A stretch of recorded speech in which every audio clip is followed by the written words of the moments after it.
Naku Mare, narinig mo na ba ang balita? Yung narinig ko bang usap-usapan na may aswang na nangunguha ng mga dalaga sa ating baryo? Ay, totoo ba yun? Ang tagal lang tahimik ang ating baryo dito sa Capiz para magkaroon ng ganitong pangyayari. Aba oo, totoo yun. Hindi ko lang nakausap ang pamilya dahil kinabukasan umalis na sila. Umalis na? Hindi hinahanap ang kinuhang anak nila. Nako, ay napaka-imposible namang gawin yun ng isang magulang. Ay yun nga din ang napansin ko. Pero nang may naaninag akong hayop na may mapupulang mata kagabi, grabe ang takot ko. Sinarado ko ang lahat ng pinto at bintana. Ay, Diyos ko! Kinakailangan na talaga nating mag-ingat.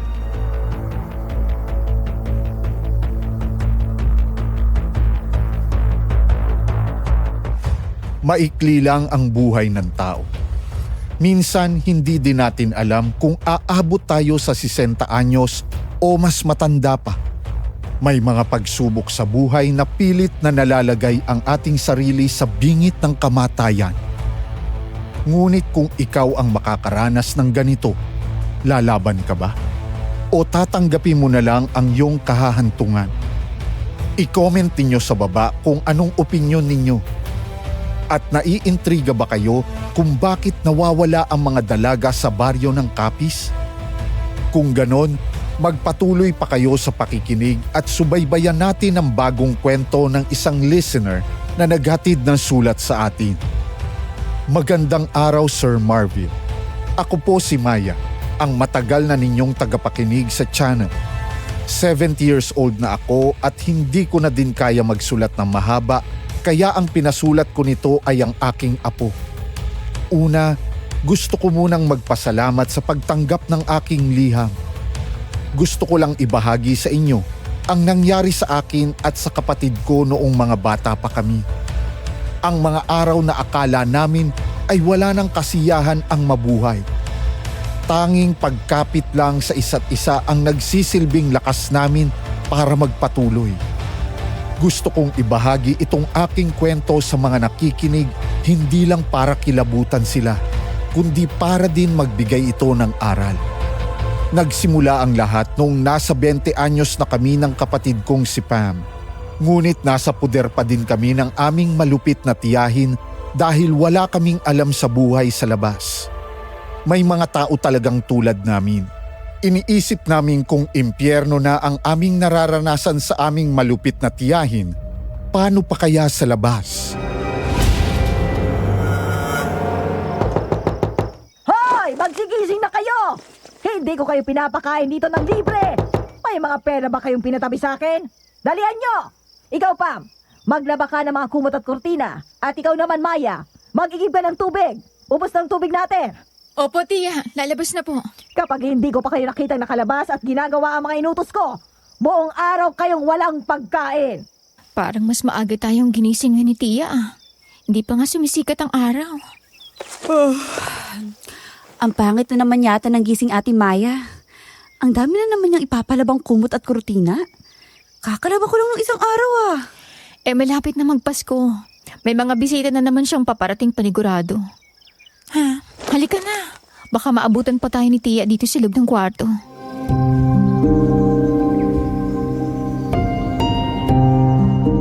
Walang nagawa ang kapatid ko kundi tumango. Siya si Pam, ang bunsong kapatid ko. Siya ang tanging kaagapay ko sa buhay at para sa akin kahit na napakasama ng mundo, basta palagi lang kaming nagtutulungan, gumagaan. Pagkalabas namin, pumunta kaagad ako sa kusina para kuhanin ng mga malalaking timba na may takip at agad na nagtungo sa igiban ng tubig. Dinig ko pa ang mga kuliglig habang naglalakad ako. Habang nasa daan, may nakita akong nakalabas na timba sa isang bahay at agad ko yung kinuha.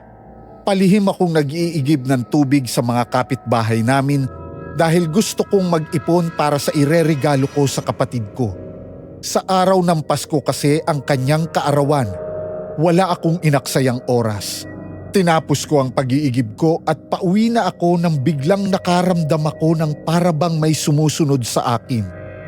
Gusto kong lumingon pero hindi ko magawa dahil natatakot ako.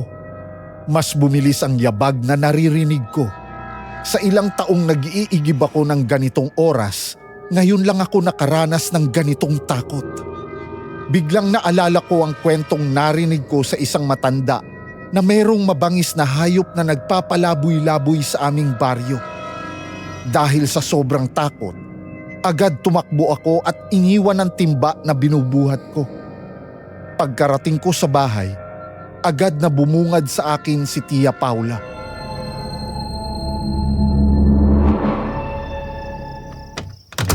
Oh, nasaan ang inigib mong tubig? Kailangan ko dahil marami akong paggagamitan ngayon. May humahabol sa akin, Tia Paula. Nakakatakot sa labas. Anong humahabol? Nagdadahilan ka na naman para hindi mautusan? Kuhanin mong tubig! Pero, paano kung may mabangis na hayop, Tia? Eh ano naman gayon? Mas malaki ka kaysa sa kung anumang hayop na yan! Pwede po bang paabutin ko muna hanggang magliwanag? Dapat bingi ka ba, ha? Ang sabi ko, kailangan ko na kayo ng tubig, hindi ba? Tia, sasamahan ko na lang muna si ate. At sino nagsabi sa'yo na pumagitna ka sa usapan namin? May ibang utos ako sa'yo! Pero mas magiging madali pong pag-iigib kung may katulong si ate. Bumalik ka na doon! Wala kayong pagkain buong araw. Kung ayaw niyong palayasin ko kayo, bumalik kayo sa tinatrabaho niyo! Opo, Tia. Hindi na pong mauulit.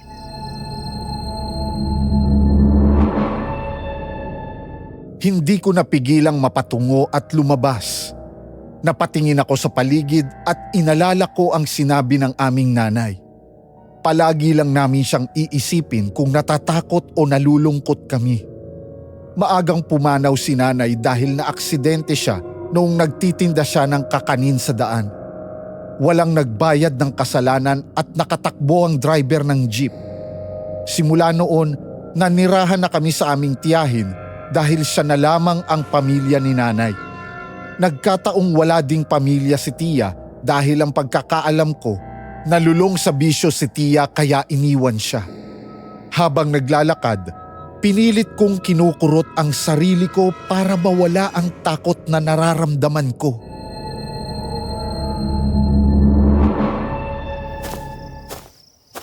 Ate Maya, ate. Teka, sino yun? Pam? Bakit ka lumabas? Baka mas pagalitin tayo ni Tia. Ayos lang. Pinagalitan naman na tayo, pareho pa din naman. Hindi niya tayo binibigyan ng pagkain kaya mas mabuting tuluyan ko na siyang hindi sundin. Saka ang bibigat ng nilabahan ko At isa pa, alam ko nakakatakot talaga at ayokong hindi kita sasamahan. Ikaw talaga. Halika nga dito. Siyempre, palagi kitang sasamahan ate. Nga pala, bakit ka natatakot? Anong nangyari? Kanina kasi parang may naririnig akong iyapak sa likod ko. Yung parang may sumusunod sa akin. Sumusunod? Tinignan mo ba kung sino? Hindi Pero parang hindi iyapak ng tao. Bigla ako na naman naalala yung mga sinasabi ng mga matatanda dito. Na mababangis na hayop kaya tumakbo ako. Yung sinabi nilang may kambing na kinain at parang pati lamang loob walang pinalampas? Oo, kaya talaga natakot ako. Ay, huwag kang mag-alala ate. Magtutulungan tayo kung anumang hayop yun. Salamat bunso Pero parang ayos naman na. Sumisikat ng araw At ayun, yun ang timba ko. Teka, bakit ang isang timba ay may dugo sa tubig? Hala! Ate! Kaninong dugo yan? Hindi ko din alam. Pero huwag kang mag-alala. Gising na mga tao ngayon. Kung may mananakit man sa atin, may tutulong. Ate, naninindig ang balahibo ko. Huwag mo nang tingnan. Sige na, bumalik ka na doon at maglaba. Pero ikaw, hindi ka ba magpapasama? Hindi na. Mas mapapagalitan lang tayo kung madatnan ka ni Tia na hindi naglalaba. At hayaan mo, pagkatapos kong mag-igib, tutulungan kita. Oh, sige. Basta mag-iingat ka ate ha? Oo, ikaw din. Sige na, mag-iigib ulit ako.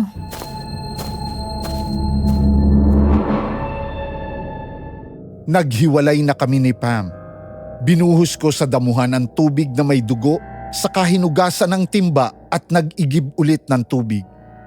Nang tumama ang sinag ng araw sa aking balat, mas unti-unting nawala ang aking kaba.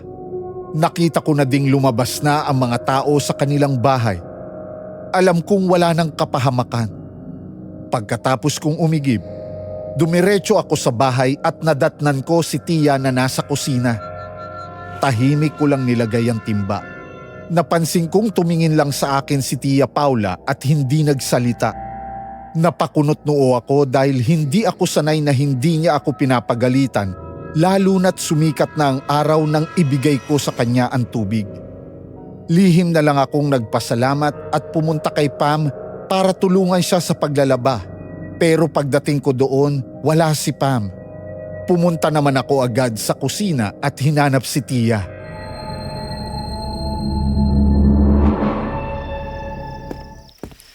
Tia, nasan po si Pam? Nandot.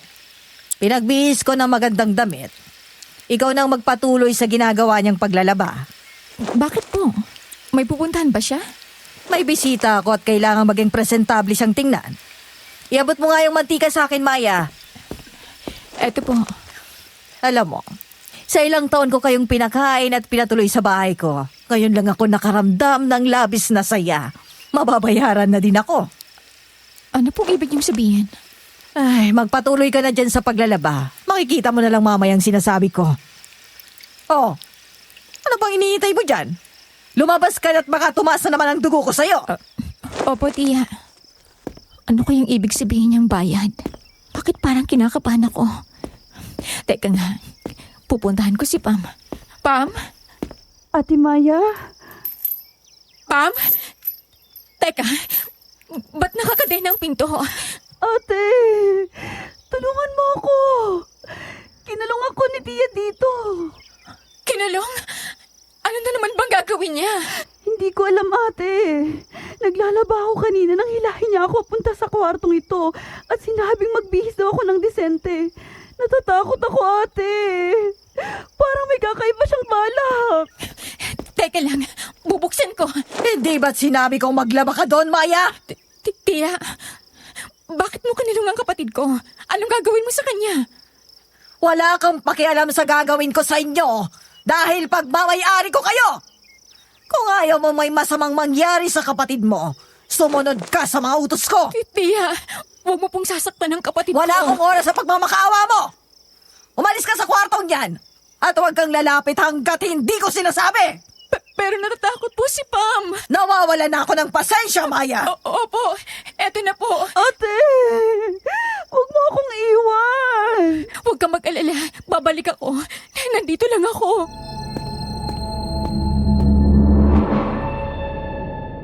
Wala akong nagawa kundi umalis at pumunta sa labas para ipagpatuloy ang paglalaba. Habang naglalaba, iniisip ko kung paano pupuntahan si Pam pero hindi na tinatanggal ni Tia Paula ang mata niya sa ginagawa ko. Parang alam na niyang may gusto akong gawin. Napatungo na lang ako habang nananalangin na walang gawing masama ang tiya ko sa kapatid ko. Dumating ang tanghali, pinatulong ako ni Tia sa paghahanda ng pagkain. Pagkatapos, walang emosyong binigay niya sa akin ang susi sa kwarto kung nasaan si Pam. Nabuhayan ako at agad na tinanggap yun at tumakbo papunta sa kapatid ko.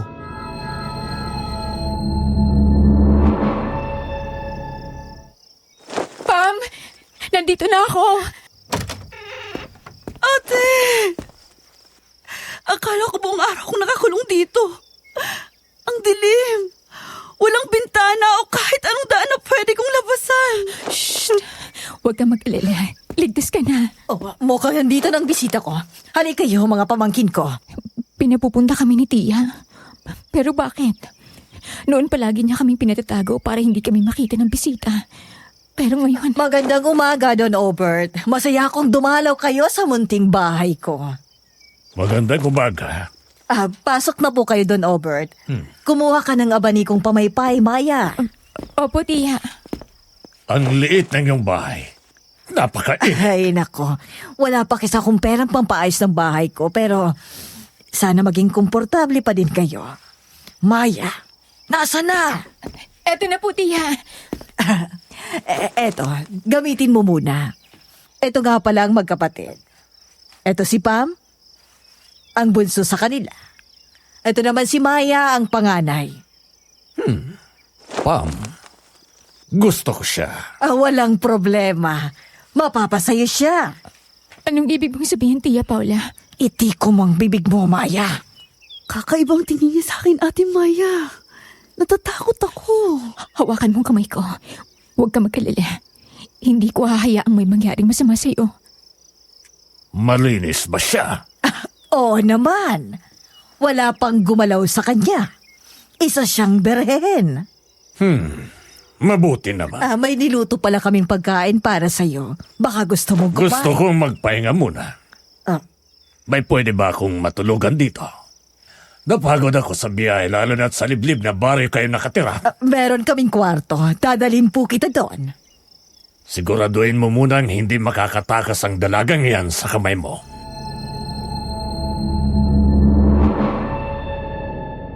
Napatingin si Tia Paula kay Pam at agad na lumapit sa kapatid ko. Mahigpit kong hinawakan ang kamay ni Pam at napansin ito ni Tia. Pinanliitan niya lang ako ng mata saka pilit kaming pinaghiwalay. Naiiyak akong nagmamakaawa kay Tia pero hindi niya ako pinakinggan. Tinulak niya ako kaya nabitawan ko si Pam at walang awang hinila papasok sa kwarto kung nasaan siya kanina. Napuno ng pagmamakaawa ang buong bahay pero wala ni isang pumunta para tulungan kami dahil wala ni isang gustong awayin si Tia lalo na't kinaiinisan siya ng marami. Napaluhod na lang ako sa labas ng kwarto kung nasaan si Pam at wala kaming nagawa kundi umiyak. Nanatili ako doon. Hindi ako nag-atubiling sundin ang mga utos ni Tia. Umaasa akong dahil sa pagmamatigas ko, hindi niya ibibigay ang kapatid ko sa matandang lalaking yun. Bigla kong naalala ang titig ng matanda sa kapatid ko. Parang uhaw. May binabalak na hindi maganda.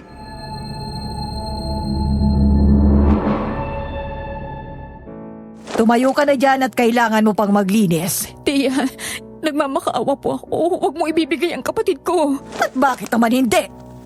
Magpasalamat ka't hindi ikaw ang pinili kong ibigay. At babayaran ako ng malaki ng lalaking yon.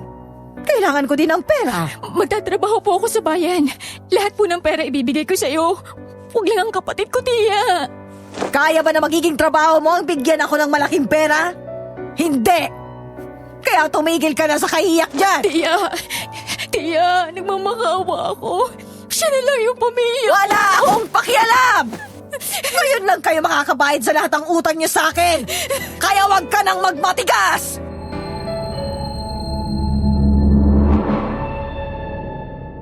Sasagot pa sana ako nang biglang dumapo ang malakas na sampal ni Tia sa aking pisngi.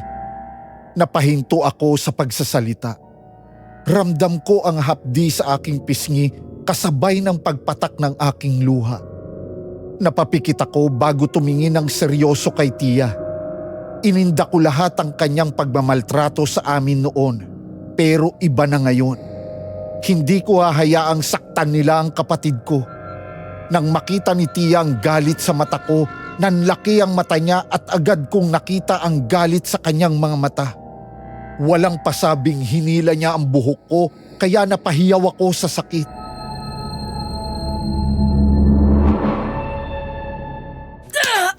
Anong karapatan mo para tingnan ako ng masama, ha? Aray, Tia. Pinakain ko kayo!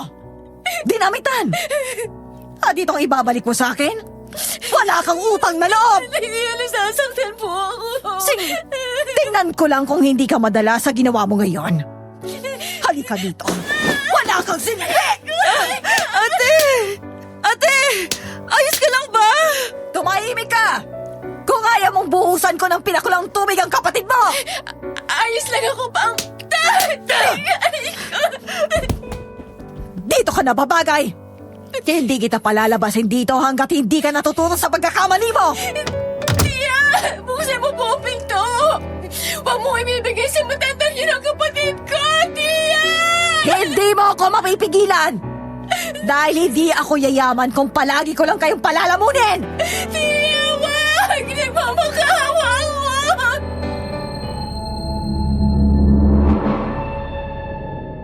Wala na akong narinig na ingay sa labas.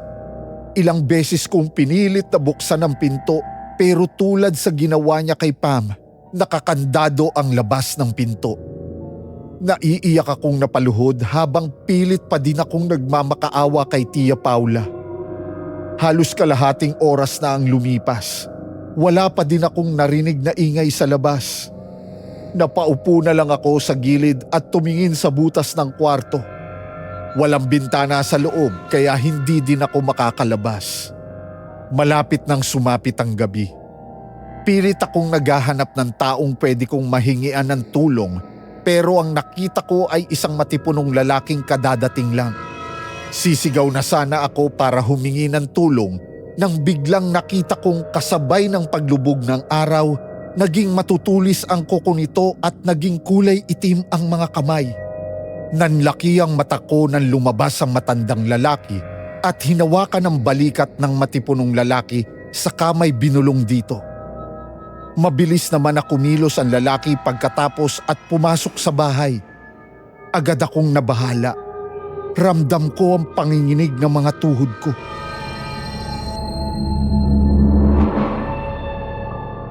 Tia Paula! May papasok na lalaki! Tia!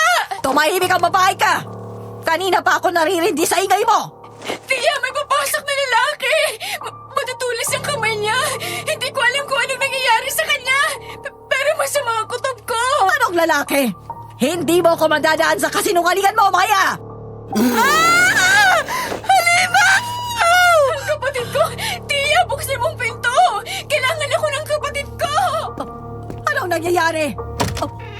Anong klaseng nilalang ang nasa harap ko? Oh! Anong nangyayari? May halimaw! Ang kapatid ko! Tulong!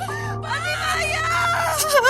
Pati Maya, tulong! Huwag mo sasaktan ang kapatid ko! Ate!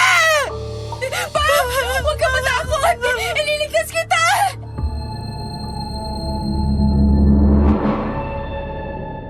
Agad akong napatakbo sa butas at tumingin sa labas dahil narinig kong papalayo na ang sigaw ni Pam. Nakita kong buhat na parang sako si Pam. Pilit siyang nagpupumiglas sa hawak ng aswang.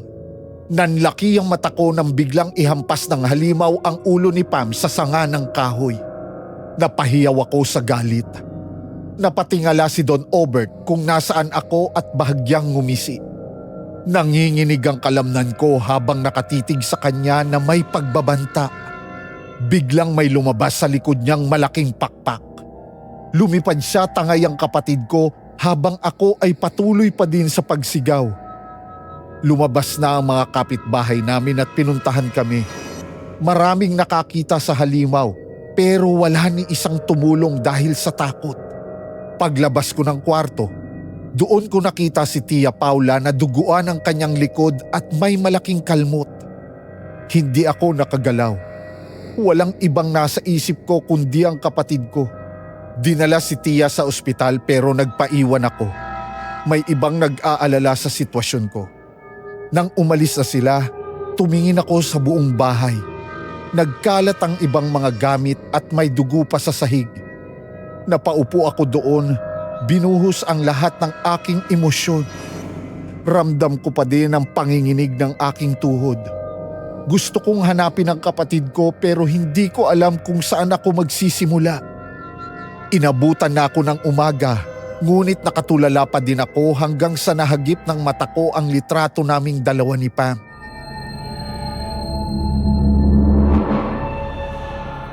Kailangan kong kumilos. Kailangan kong hanapin ang kapatid ko. Pam, hintayin mo ako. Kung nasan ka man, hindi ako hihinto hanggat hindi kita kasamang umuwi. Kahit libutin ko pang buong bundok para hanapin ka. Pero kinakailangan ko muna magkanda. Hindi ko kayang talunin ang mga aswang na iyon nang walang paghahanda. Meron ditong asin at bawang, kasera, tali at itong kutsilyo. Hindi ko alam kung paano ito gamitin. Pero para sa kapatid ko, mukhang nandito lang lahat ng kailangan ko. Gabayan niyo po ako, Panginoon. Huwag mo pong hahayaang malagay sa kapahamakan ng kapatid ko. At ngayon, saan ako magsisimula? Teka, dito ko nakita ang papunta yung aswang. Pataas sa bundok, kahit saan pa kayo naroon. Hahanapin ko kayo at kukuhanin kong kapatid ko sa mga kamay ninyo. Maya? May tumatawag sa pangalan ko. Ikaw si Maya? Sino ka? Anong kailangan mo sa akin? Huwag ka mag-alala. Wala akong gagawin sa'yo. May kailangan lang akong malaman. Hindi kita kilala. Pasensya na. May kailangan akong puntahan. Narinig ko ang usapan dito ng mga tao sa baryo tungkol sa nangyari sa kapatid mo. Tapos, anong gusto mong ipahiwatig?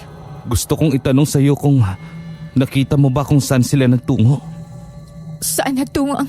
Saan pumunta ang mga aswang? Tanging ikaw lang nakaligtas sa pagsalakay nila sa inyo. At alam ko may ideya ka kung nasan sila. Hindi ko pa alam. Pero hahanapin ko sila. At ililigtas ko ang kapatid ko. Kung ganun, sasama ako. Sasama? Anong ibig mong sabihin? Sino ka? Kilala ka ba ng kapatid ko? Wala akong tiwala sa'yo. Wala kaming koneksyon ng kapatid mo. Dayuhan lang ako sa barangay na to. Anak ako ng retiradong general sa amin. Matagal ko na ding hinahanap ang kapatid ko. At sa lahat ng iniwan nilang bakas, dito ang panghuli. Sa bayan ng Capiz. Ang bayan kung saan ako pinanganak at lumaki. Teka, nakuha din ng mga aswang ang kapatid mo? Tama ka. 2 buwan nang nakakalipas. At hindi pa din ako humihinto sa pag-aanap. Naniniwala akong matatagpuan ko siya. Diyos ko, ang kapatid ko. Paano kung hindi ko na din siya mahanap? Malakas ang kutob kung hindi kalayuan ng lungga nila dito. Marami akong nakausap. Nasa 1 buwan, may nawawala ding mga dalaga. Hindi tulad sa aming baryo, na kapatid ko lang nawala. Hindi lang ito naibalita dahil sa takot. Kung kaya, umaalis na lang mga pamilya nang nakakaranas ng ganitong pangyayari. At nananatili sa limot ang ginagawa ng mga halimaw na yon. Ngunit hindi pa rin ako makapaniwala. Dating tahimik ang baryong to. Anong nangyari? At hindi nila naililigtas sa mga anak nila? Hindi natin sila masisisi kung yun ang kanilang desisyon. Ngunit tulad mo, desidido din akong mahanap ang kapatid ko. Pero bago ang lahat, paano mo nalaman ang pangalan ko? Tulad ng sinabi ko, usap-usapan kayo. Ikaw, anong pangalan mo? Ako si Eman. Nag-aral maging isang manunugis ng aswang. Ngunit tulad ng sinabi ko kanina, anak ako ng retiradong general. Bumalik ako dito sa liblib ng baryo ng Capiz para maghiganti sa mga aswang. Sa loob ng 2 buwan? Nananalaytay sa dugo ko ang pagiging malakas at talino ng aking ama. At isa pa, marami na akong napatay ng mga aswang sa loob ng 2 buwan dahil palagi akong pumupunta sa mga gubat para hanapin ang kapatid ko.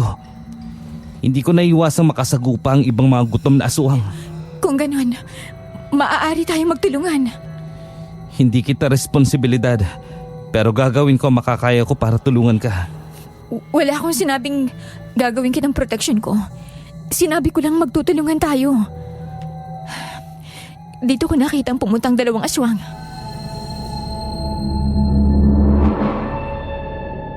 Tumango si Eman at sumunod sa akin. Habang naglalakad kami papasok, hindi ko maiwasang obserbahan siya. May dala siyang malaking bag na hindi ko alam kung anong mga laman. Kita din sa kanyang matipunong katawan ang kakayahan niyang makipaglaban. Hula ko nasa lagpas 20 na ang edad ni Eman. Biglang lumingon siya sa akin kaya napaiwas ako ng tingin at napakamot ng ulo. Bigla kong naramdamang huminto siya kaya lumingon ako para tingnan siyang sinusuri ang isang dahon. Lumapit ako sa kanya nang naiintriga.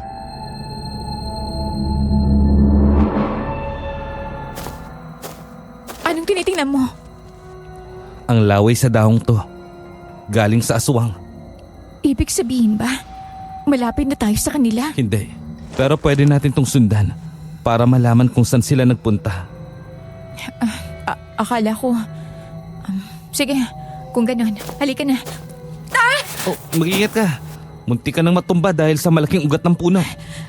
Salamat sa paghawak sa braso ko bago ako matisod. Tumingin ka kasi sa daan, hindi sa akin. Anong sa'yo? Hindi Oo na, sige na. Halika na't maabutan tayo ng gabi. Tumitingin lang ako sa'yo dahil may gusto akong tanungin. Ano yun? Bakit ba parang nawawala ka? Anong nawawala? Hindi kita maintindihan. Parang hindi mo alam kung anong hinahanap mo. Kung anong klaseng aswang. Hindi mo pa sila nakita nung kuhanin ng kapatid mo? Tama ka. Hindi ko nakita dahil wala ako dun sa bahay nung araw na yon. Umuwi na lang ako kinaumagahan galing sa trabaho ko. Nawala ng buhay ang mga magulang ko. Marami sa kapitbahay namin ang nagsabi na aswang sumalakay sa aming bahay. Sa una, hindi ako naniwala. Pero nang makita ko ang mga sugat na natamo ng magulang ko, alam kong hindi tao ang gumawa nun. Pinatay nila ang pamilya mo. Tulad ng pagtangkang pagpatay nila sa tiyahin ko. Hindi ko alam kung anong tunay na nangyari.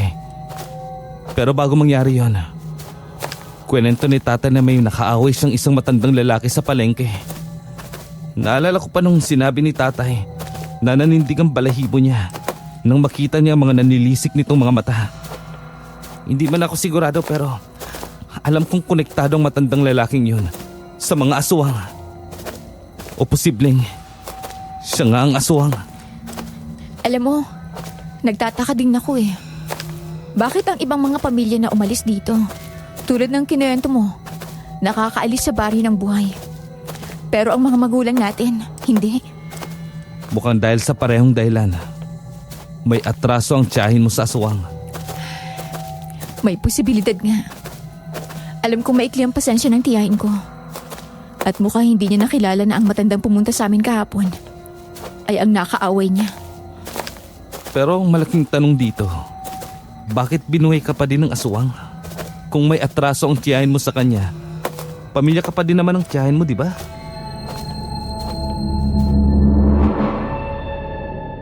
Natameme ako sa sinabi niya. Hindi pumasok sa isipan ko ang tanong na yun.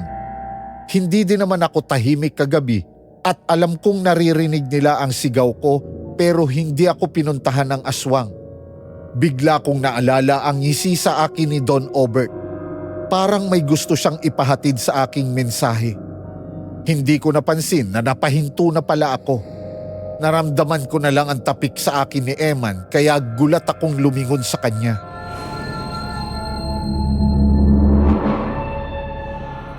Hindi ko rin alam, Eman. Kung ano man yun, wala akong interes na malaman.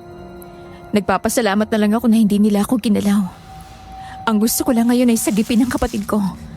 Teka, Dito ka lang sa likod ko. Medyo malalaki ang mga puno dito sa gubat, kaya hindi masyadong tumatagos ang araw. Bagay na nakakabinipisyo ang ibang mga aswang. anong gagawin natin? Kung kinakailangan, papatayin kong aswang o tayo ang magiging pagkain nun. Naririnig kong sumulapit ang kaluskos. Eman, teka, may kutsilyo ko. Aray! Ang buhok ko, Maya! Pusa lang pala. Halos atakin ako sa puso nun ha. Ganun ka ba talaga matakot? Na ano? Nananabunot? Pasensya ka na, hindi ko sinasadya. Akala ko aswang ang susugod sa atin eh. Ayos lang. Halika na. Baka maabutan tayo ng gabi sa daan. Mas magandang makahanap tayo ng matutuluyan bago tayo ang maging hapunan ng aswang. Malayo pa kaya tayo? Malalaman natin yan mamayang gabi. Sa ngayon, ang mga nakikita ko lang ay laway ng aswang. At dito ang daan na tinuturo nito.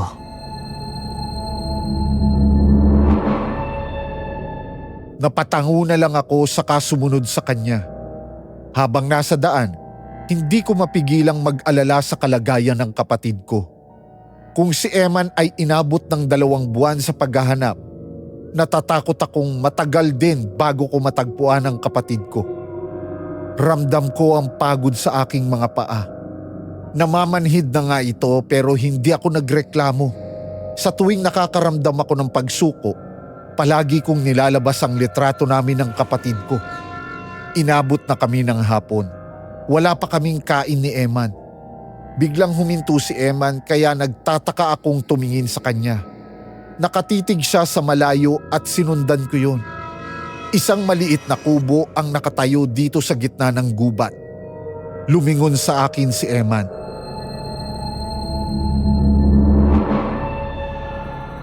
Hindi ko alam kung dapat ba nating pagkatiwalaan ang bahay na yan. Pero yan lang ang natatanging paraan para makaligtas tayo sa mga aswang. Sige, subukan nating alamin kung may naninirahan ba sa kubong iyan. Pero teka, magpapalipas tayo ng gabi sa bahay? Hindi ba't mas malalaman natin kung nasaan ang kapatid ko? Kung susundan natin ang mga aswang? Wala akong sinabing magpapalipas tayo ng gabi. Pero kinakailangan lang nating maghanda.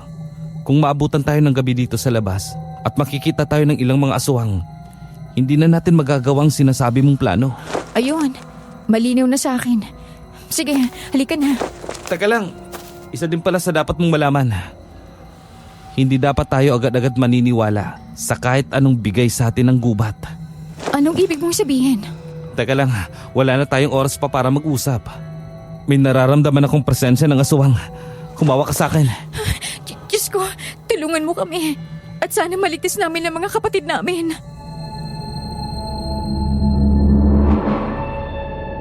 Nagpatangay ako kay Eman habang taimtim pa ding nananalangin.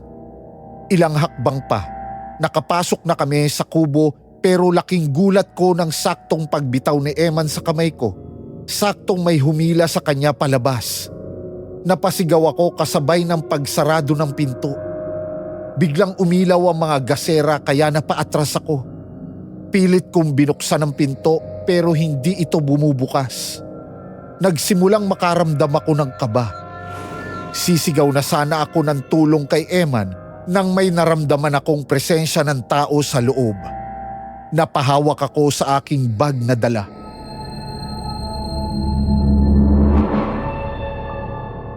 Sinong nandyan? Aswang ka? Iha, huwag kang matakot. Hindi kita sasaktan. Lumayo ka sa akin. May asin at bawang ako. Nandito ako para tulungan ka. Tulungan? Oo, tingnan mo. May mga pagkain sa lamesa. Para ito sa'yo. Maya, nasa loob ka ba? Anong nakikita mo? Sagutin mo ko. Eman, ayos ka lang ba? May mga pagkain dito sa loob at matandang lalaking handang tumulong sa atin. Matandang lalaki? Mga pagkain? Kumain ka na, Iha. Hinanda ko yan para sa'yo. Talaga? Amin lahat ng to? Oo naman. Magpakabusog ka. Maya! Huwag kang maniniwala sa kahit na sino! Anong nangyayari? Bakit hindi ka pumasok? Maya! Buksan mo ang pinto! Ang kaibigan ko, nasa labas. Hindi siya dapat pagkatiwalaan, Maya. Ikaw lang ang aking pinipili. Maya! Lumabas ka na sa kubong yan! Huwag kang makinig sa kung sino mang kinakausap mo! Eman, may pagkain dito! Wag! Marami! Wag! Huwag kang kakain! O iinom ng kahit na ano!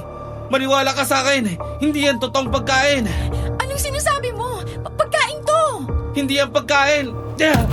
May pagkain din akong dala! Magsalo na lang tayo dito! Magsasalo tayo? O gusto mo ikaw lang ang kakain? Hindi yan ang ibig ko sabihin! Hindi totoo ang lahat ng yan! Nagugutom na din ako eh. Sige po, maraming salamat po sa pagkain. Wag! Maya! Nakita ko na ang kapatid mo! Kasama ko na siya! Ang kapatid ko, si Pam! Oo! Nandito siya! Halika! Lumabas ka na at umuwi na kayo! Kailangan kong puntahan ang kapatid ko. Mas mahalaga ang kapatid ko kaysa sa pagkain.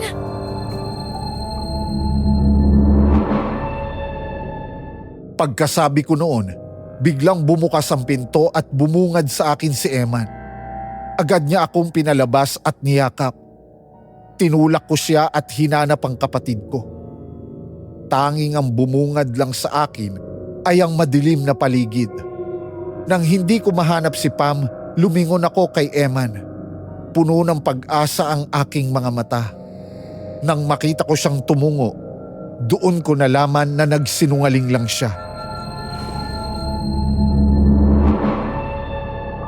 Eman, di ba sabi mo kasama mo ng kapatid ko? Nasaan siya? Pasensya na. Ginawa ko lang yun para iligtas ka. Anong sinasabi sinasabi mo? Akala mo ba biro lang ang lahat ng nangyayari sa atin? Buhay ng kapatid kong nasa linya. Naintindihan ko. Pero hindi lang kapatid mo ang nasa panganib, pati ang kapatid ko. Wala akong pakialam sa kapatid mo. Kapatid ko ang kailangan ko. Ganyan na ba ang paraan ng pagpapasalamat mo sa akin? At bakit naman kita pasasalamatan? Pagkatapos mong gamitin ang kapatid ko para lang lumabas ako? Dahil kinakailangan mong lumabas. Ginawa ko yun dahil sa oras na kumain ka ng pagkain o kahit uminom ka lang, hindi ka na makakalabas sa bahay na yon. Makukuha ng kaluluwa mo. Anong kaibangan ng sinasabi mo? Hindi ka naniniwala. Halika. Ano ba? Pinalabas mo ako tapos papapasukin mo lang ulit ako.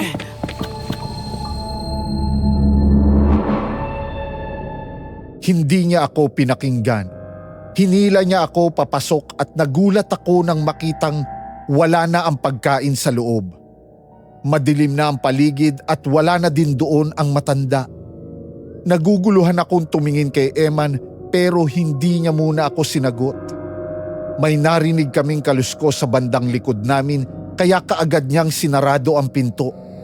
Kinuha ko naman ang gaserang dala ko at sinindihan ito.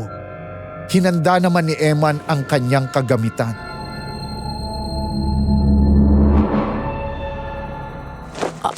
Ano yung nakita ko kanina? Yung pagkain. Yun ang mga malignong kumukuha ng kaluluwa, Maya. Nasa bundok tayo kung saan mayroon ding mga tulad nila, maliban sa mga aswang. Inaalam nilang kahinaan mo, lalo na sa pagkain. At sa oras na mahulog ka sa bitag nila, kailanman hindi ka na makakawala sa kanilang ilusyon. Ilusyon lang ang lahat? Tama ka. Oh, eto. May dala akong tinapay at tubig. Sakto lang to sa ating dalawa. Alam ko nagugutom ka na din eh. Nakakahiya. Hindi na. Sige na, kumain ka na at kailangan natin ng lakas mamaya. Salamat. Pasensya na sa mga sinabi ko kanina. Hindi ko alam na ginawa mo lang yun para hindi ako manilang na maligno. Ayos lang. Naintindihan ko din kung saan nagsisimula ang galit mo. Desidido akong iligtas ang kapatid ko, Eman. At nagagalit din ako sa sarili kung wala akong nagawa ng mga oras na yun kundi sumigaw. Wala kang kasalanan. Wala tayong kasalanan. Ginagawa natin ang lahat para sa pamilya natin. Salamat sa lahat, Eman. Kung wala ka, hindi ko alam kung makakatagal ako rito. Alam ko ang pakiramdam ng emosyon mo ngayon. Wala nga naman. Heto, kumain na muna tayo.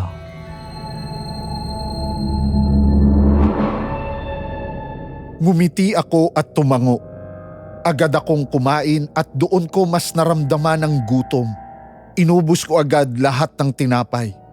Bigla kong naalala ang kapatid ko.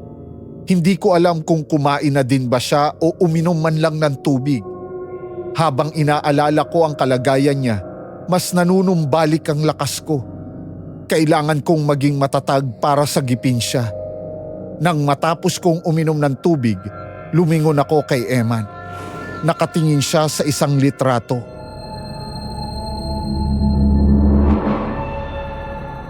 Yan ang kapatid mo? Oo. Sana ayos lang siya kung nasan man siya ngayon. Sa susunod na buwan, kaarawan niya na. May nakahanda na akong regalo sa kanya. Naniniwala akong kasama din natin siya sa pag-uwi. Hindi tayo ihinto hanggang hindi natin siya naililigtas. Salamat din sa iyo, Maya. Saan? Wala nga ako naitutulong sa iyo eh. Ako pa nga ang mukhang pabigat eh. Binibigyan mo ako ng lakas na lumaban. Na manatiling panghawakan na buhay pa ang kapatid ko. Buhay pa siya, Eman. Magsasama kayo sa kaarawan niya. Kanina pala. Anong nangyari sa iyo? Kanina? Noong parang may humila sa iyo palabas. Hindi ko din alam. Akala ko aswang pero pagkalabas ko lang dito, wala akong nakita sa likod. Doon ko napagtantong mukhang ang maligno ang may gawa nun. Akala ko aswang. Mukhang ngayon pa lang, Ha? may naamoy na akong masangsang na dugo. Mukhang may isang aswang na umiikot sa kubong to. Teka, eto, Ano itong bote? may banal na tubig yan. Binigay sa akin noon nang nakilala ko ding isang manunugis ng aswang. Tinutulungan tayo niyan para hindi ka agad maamoy ng mga aswang. para hindi tayo agad matunton ng mga aswang.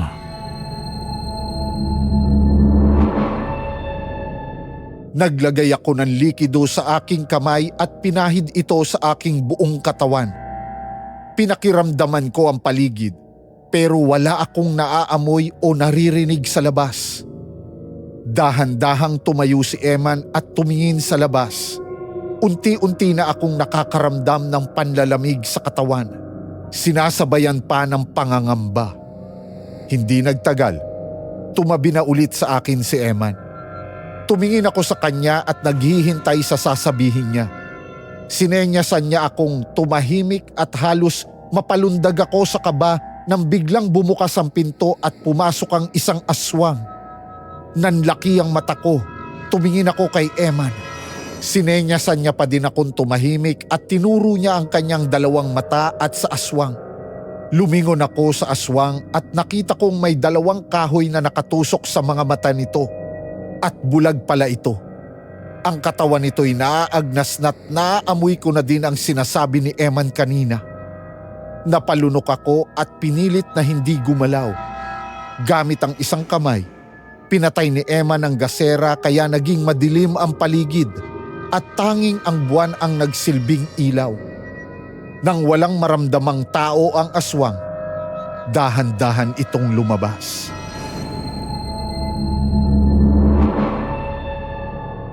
Akala ko mamamatay na tayo. Shh, patibong to. Ano ibig mong sabihin? Diyos ko, nakalingon sa atin ang aswang. Papasok ba siya ulit ngayon? Hindi ko siya pwedeng patayin. Anong ibig mong sabihin? Siya ang susi natin sa pagpunta sa kung saan man ang lungga nila. Naalala ko nung sinabi sa akin ng isang albularyo na ang katulad nilang may kapansanan at hindi malayo sa kanilang lungga. Para manatiling buhay, ang ibig sabihin nito, malapit na tayo, Maya. Pero paano natin siya mapapauwi? Herman, natatakot ako. Mukhang nararamdaman niya tayo. Papalapit siya sa atin.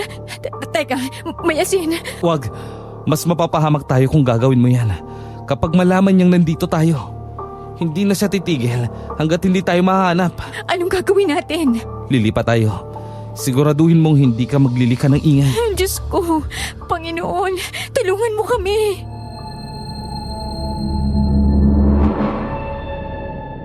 Tatayo pa lang kami ni Eman nang may marinig kaming ingay ng pusa. Agad na naging alerto ang aswang at lumabas ng kubo. Mabilis na sinundan namin ang aswang at nakita namin na hinabol nito ang pusa hanggang makain ito. Nakaramdam ako ng awa sa pusa, lalo na't wala itong ideya sa nangyayari sa kanyang paligid. Yumuko kami ni Eman at hinintay na matapos sa pagkain ang aswang. Rinig ko ang nakakadiring pagnguya ng aswang at mas lalo akong nababahala para sa kaligtasan ng kapatid ko. Nang matapos na ito kumain, dahan-dahan itong naglakad paalis at sinenyasan ako ni Eman na sundan namin ang aswang. Tumango ako at buong ingat kaming sumunod. Hindi ko alam kung nakailang pigil hininga ang ginawa ko, lalo na kapag lumilingon sa kinatatayuan namin ang aswang. Hindi nagtagal, biglang may nakita kaming ilaw galing sa apoy sa hindi kalayuan. Huminto na kami sa pagsunod ni Eman at sinundan ng tingin ang aswang na pumapasok sa kanilang lungga. Agad na nabuhayan ang loob ko nang malaman na nandito na kami kung saan dinala ang kapatid ko.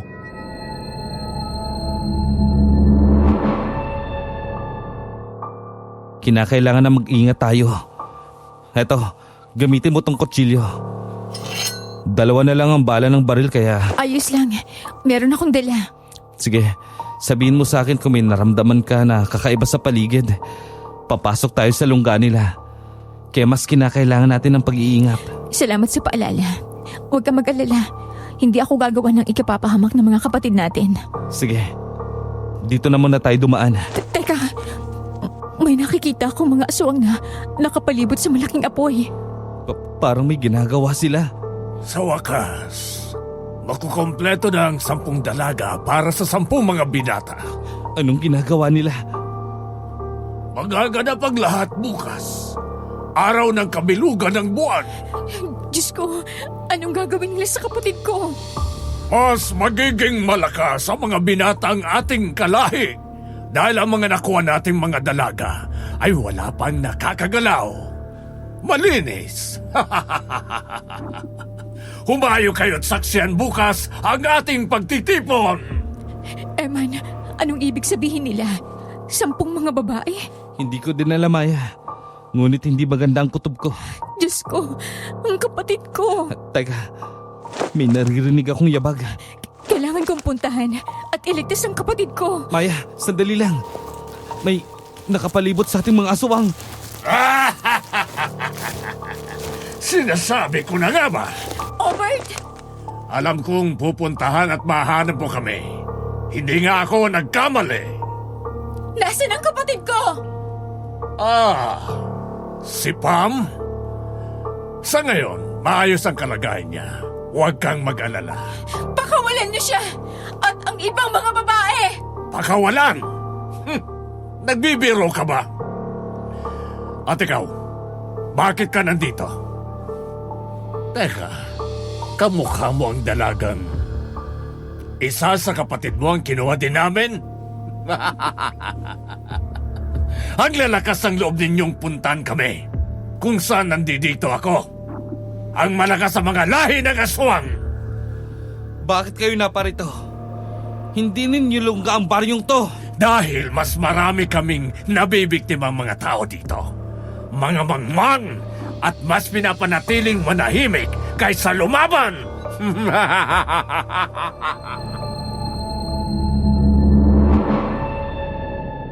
Mas lalong kumulo ang dugo ko. Hindi na ako naghintay pa. Sumugod ako kay Obert. Agad namang may naunang 2 aswang kaya agad akong napahinto. Doon palang pumasok ang lahat ng takot sa kalamnan ko. Nakita ko sa mga mata ng aswang ang labis na pagkagutom habang nakatitig sa akin. Napaatras ako at narinig ko ang matinis na tawa ni Obert. Nakakailang hakbang pa lang ako nang biglang pumagitna sa amin si Eman at nilatigo niya ang 2 mga aswang. Agad namang napahiyaw ang mga ito. Nakita ko kung paano tinusok ni Eman ang isa sa bandang puso ng matulis na kahoy at ang isa naman ay sinabuyan ng asin. Habang nakikipaglaban siya, hindi ko mapigilang mamangha. Nang mapatumba niya ang 2 aswang, lumingon siya at nanlaki ang kanyang mga mata. Doon ko lang naramdaman ang presensya ng isa pang aswang sa likod ko. Tanging ang sigaw lang ni Eman ang narinig ko bago ko naramdaman ang masakit na pagpalo ng aswang sa likod ko. Napadapa ako sa damuhan at pinilit na gumapang papalayo, pero unti-unting nandilim ang aking paningin. Sa malayo, nakita ko si Eman na pilit na kinakalaban ang mga aswang, pero sa huli, nahuli din siya ng mga ito. Unti-unti akong nawala ng malay. Nagising ako nang maramdaman ko ang mainit na paligid. Nanlalabo ang paningin kong sinuri kung nasaan ako at nagulat ako nang nakatali ako sa ere at sa baba ay may malaking apoy. Nahagip ng mata ko si Obert na anyong tao pa din habang kumakain ng laman ng tao.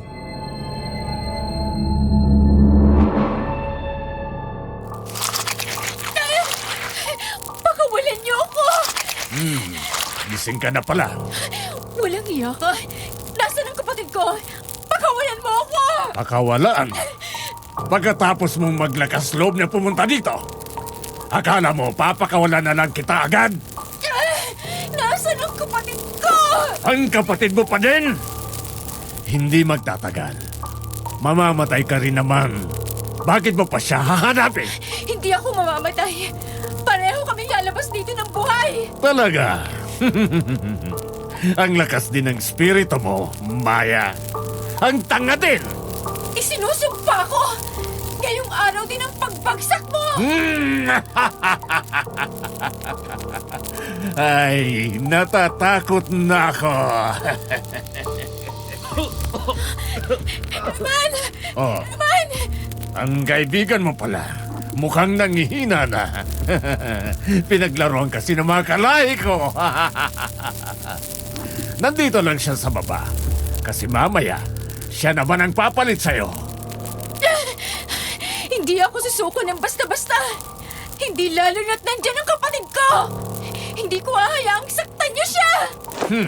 Ang kapatid mo? Mamamatay na din siya mamayang gabi. Hinihintay lang naming sumapit ang kabilugan ng buwan at lahat ng mga dalagang kinuha namin ay ikakasal at kakainin ng mga binatang aswang. Hindi! Huwag mong idamay ang kapatid ko. Nagmamakaawa ako. Papatayin? Kasal? Tama ka dyan, iho. Nagbibigay ng lakas sa mga binatang aswang ang katawan ng mga dalaga. Ang kapatid ko, 2 buwan ang... 2 buwan? Matagal ng patay ang kapatid mo. Ano? Hindi. Hindi niyo yun ginawa sa kapatid ko. Total, mamamatay na din naman kayo. Sasabihin ko na lang. Ang kasalang ginagawa namin ay upang mas maging malakas ang aming lahi. Kinakailangan wala pang nakakagalaw sa mga dalagang aming ipapakasal sa mga binatang aswang. At sa oras na dumating ang kabilugan ng buwan, isinasagawa na namin ang ritual at wala ni isang natitirang buhay. Hindi. Ang kapatid ko. Sam. Mawalang hiya kayo. Sam, patawarin mo ako. Huli na ako. Hindi ko kayang tingnan ang kalagayan ninyong dalawa. Ikaw, bantayan mo silang dalawa.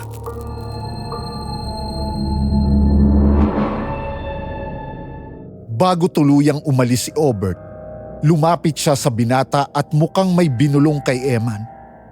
Ngumiti ang matanda bago naglakad palabas. Tumingin ako sa taas at napansin ko sa butas na umaga na.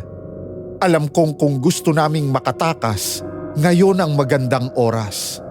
Tumingin ako kay Eman na hindi gumagalaw. Nakaramdam ako ng pananakit ng dibdib dahil sa sinapit ng kapatid niya. Hindi ko alam kung paano siya kukumbensihing lumaban, pero ang tanging nasa isip ko lang ay makaalis sa pinagtatalian ko o maluluto ako bago pa man sumapit ang gabi. Tumingin ako sa tali kung nasaan ako. 2 tali ang nakatali sa katawan ko. At kung ang isa ang puputulin ko, makakaligtas ako. Dahan-dahan kong inabot ang bulsa ko sa likod dahil doon ko tinago ang maliit na kutsilyong dala ko. Nahihirapan man ako, hindi ako sumuko. Sa wakas nakuha ko na ito at napatingin kay Eman at nagulat ako nang makitang mula sa taas, nakikita ko ang ginagawa niyang pagputol din ng tali sa kamay niya. Nilingon ko ang aswang at nakita kong mukhang napapansin ito ang ginagawa ni Eman. Naramdaman naman ng binata ang aswang, pero bago pa man ito makalapit, gamit ang upuang nasa tabi niya, hinampas niya ang aswang dahilan para mapaluhod ito. Dahil sa awayan sa baba, hindi na ako nag-aksaya ng oras. Gamit ang buong lakas ko, pinutol ko ang isang tali at ilang sandali lang, naputol na ito at wala akong nagawa kundi napahiyaw na lang kasabay ng pagbagsak ko sa baba.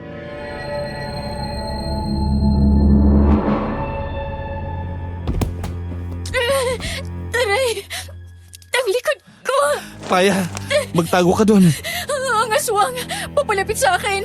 Hindi ba ako makakalaban dahil may tali pang aking mga kamay? Ako nang bahala dito. Magtago ka doon. Maraming salamat, Eman. Matanggal ka ng tali ka. Ayan! Sa wakas! Eman! Diyos ko! Nahuli siya ng aswang! Teka, anong pwede kong gawin? Kailangan ko siya tulungan. Ayun, may matulis na bakal. Eman! Pagbilang ko ng 3, iharap mo ang aswang sa akin! 1, 2, 3! Nagawa ko! Nagsaksak ko sa puso ang aswang! Patay na ito! Maraming salamat sa pagtulong sa akin, Maya. Wala nga naman. Kung hindi din dahil sa iyo, hindi ko din alam kung paano ako mabubuhay. Hanggang ngayon kung hindi ka tumulong. Ang kapatid ko, siya ang dahilan kung bakit ako tumagal hanggang ngayon. Kung bakit ako kumakapit na mabuhay. Patawad. Hindi ko alam kung anong masasabi o magagawa ko para mawala ang bigat ng pakiramdam mo. Wala kang dapat na ihingi ng tawad. Iba ang kailangan na manghingi ng tawad. Iba ang kailangan na magbayad. Anong plano mo? Ang pagbayarin sila sa ginawa nila sa kapatid ko. Hindi ako aalis dito hanggat hindi ko nakakamit ang hustisya para sa pamilya ko. Tutulong ako. Magkasama tayong haharapin silang lahat. At ililigtas natin ang lahat ng mga dalagang nangangailangan ng tulong. Huwag ka mag-alala, Maya. Gagawin ko ang lahat para gawin ang matagal ko ng dapat na ginawa. Ililigtas natin ang kapatid mo at ang ibang mga babae. Napakabuti ng puso mo, Eman. Ginagawa ko to dahil alam kong kahit ang kapatid ko, ito ang gagawin kung ako man ang nasa kapahamakan. Bahagya akong ngumiti. Alam kong kahit positibo ang mga sinasabi ni Eman, ramdam ko pa din ang sakit ng kanyang nararamdaman dahil sa sinapit ng kanyang kapatid. Bigla kong naalala si Pam sa sinabi ni Eman. Magkatulad sila. Alam kong kung ako ang nasa kapahamakan, ililigtas niya din ako tulad ng ginagawa ko. Sinundan ko ng tingin si Eman habang kumukuha ng mga gamit panlaban sa mga aswang. Lumingon naman siya sa akin at bahagyang tumango. Tumango ako pabalik at kumuha din ng matulis na bakal. Lumingon ako sa patay na aswang na unti-unting natutunaw. Dahan-dahan kaming pumunta sa pinto para lumabas. Biglang huminto si Eman kaya napahinto din ako.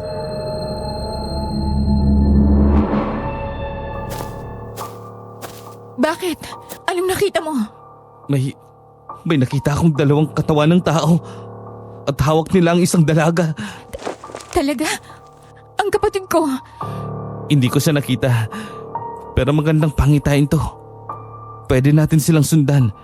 Ito ang magsisilbi nating daan para malaman natin kung saan nila tinatago ang mga babae. Sige, susunod lang ako sa'yo, Eman.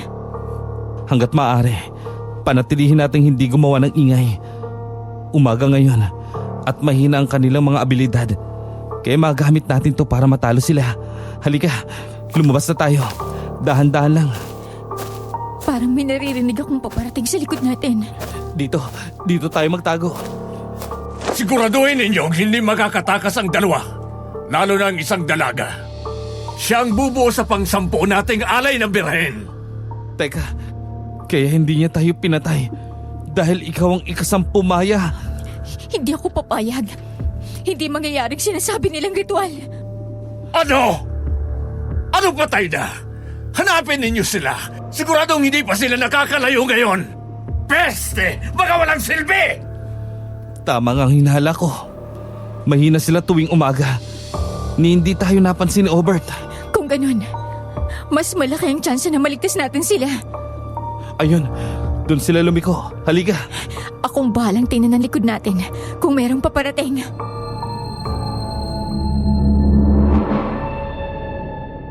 Tumango si Eman at patuloy lang kami sa pagmamasid. Mukhang hindi nila inaasahan na pupuntahan namin ang mga dalaga dahil walang dumadaan dito maliban sa amin. Biglang napahinto si Eman. Ramdam ko ang lakas ng tibok ng puso ko habang pinapakiramdaman ang paligid. Biglang nakarinig ako ng iyakan ng mga babae. Mas lalong lumakas ang tibok ng puso ko, lalo na't naririnig ko ang iyak ni Pam. Gusto kong sumigaw at sabihin sa kapatid kong nandito ako para iligtas siya, pero pinigilan ko ang sarili ko. Lumingon sa akin si Eman.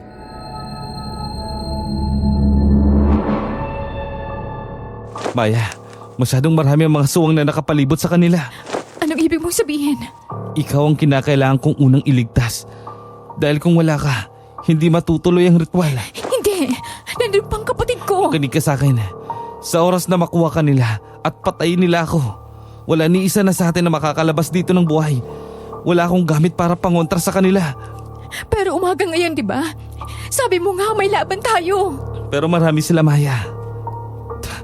Tumingin ka sa akin. Pinapangako kong ililigtas natin ang kapatid mo. At hindi ako aalis sa lugar na to hanggat hindi ako nakaaganti sa mga aswang na to. Natatakot ako. Baka may gawin sumakay, Pam. Hindi nila gagawin yon dahil alay din siya. Halika na, Maya. Kinakailangan na nating makaalis. Diyos ko, sana tama ang mga desisyon ko.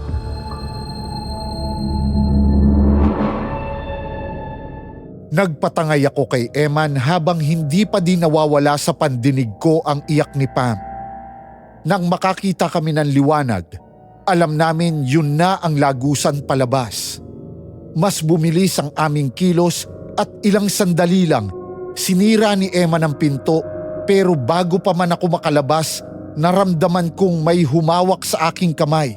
Nanlaki ang mata ko nang biglang nakita kong kapatid ko ang humahawak sa akin.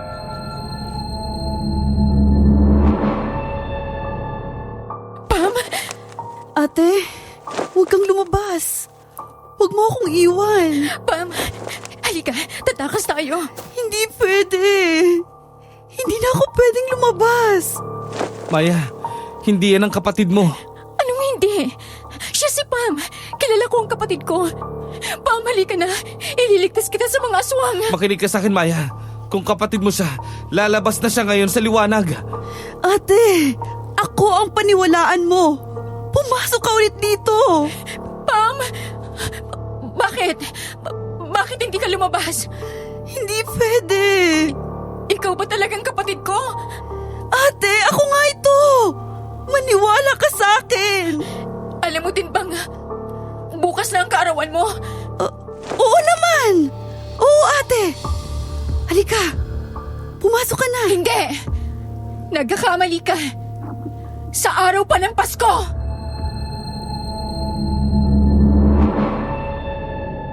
Buong lakas kong hinila palabas ang nagbalat kayong kapatid ko.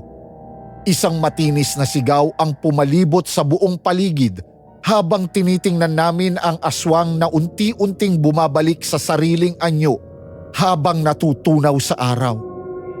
Halos mapaupo ako sa nakita ko. Sa loob, nakita ko ang nanlilisik na mga mata ni Obert at katabi nito ang lalaking kasama niya noong gabing yun.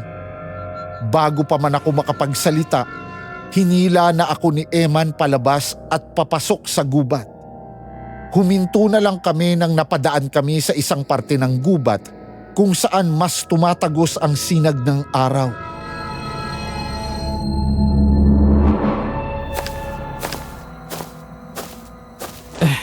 Salamat sa paniniwala ulit sa akin. Niligtas mo ulit ako. Salamat din. Ano nang gagawin natin? Sa ngayon, kailangan na muna natin maghanda para sa pagsugod. Wala tayong dapat sayangin na oras, Eman. Alam na ni Obert na lumabas tayo. At hindi ko alam kung pinag-iinitan niya ng kapatid ko o ano. Maya, huminahon ka. Hindi ko kayang huminahon dahil mawawalan ako ng pamilya. Ako din, Maya. Wala na din akong pamilya. At pilit kong nilalabanan ang sarili ko na maging matatag para maghiganti para sa kanila. Hindi lang ikaw, Maya. Ako na lang natitira. Hindi ko na alam kung ano gagawin ko. Hindi ko kayang mawala ang kapatid ko. Kung naniniwala ka sa kakayahan ko, pagkatiwalaan mo ko. Kung hindi, wala na akong magagawa. Gagawin kong lahat. Pati buhay ko kaya kong ibuhis para sa hustisya.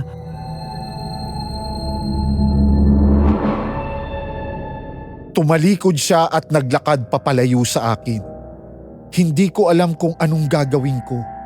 Hindi ko siya ngayon kayang kaawaan dahil mas inaalala ko ang kapatid ko. Wala din akong kasiguraduhan na kaya niya kaming iligtas dahil wala na siyang ibang rason para iligtas ang iba, lalo na't patay na ang kapatid niya. Napakagatlabi ako at naghanap na maaari kong gamitin, pero tanging ang bakal na nasa kamay ko ang inaasahan ko. Wala akong alam sa mga aswang o mga paraan ng pagtugis dito.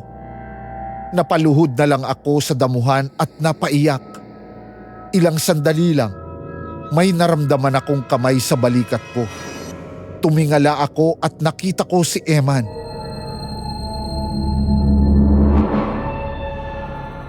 Alam kong hindi mo ako kayang pagkatiwalaan sa pagligtas sa kapatid mo.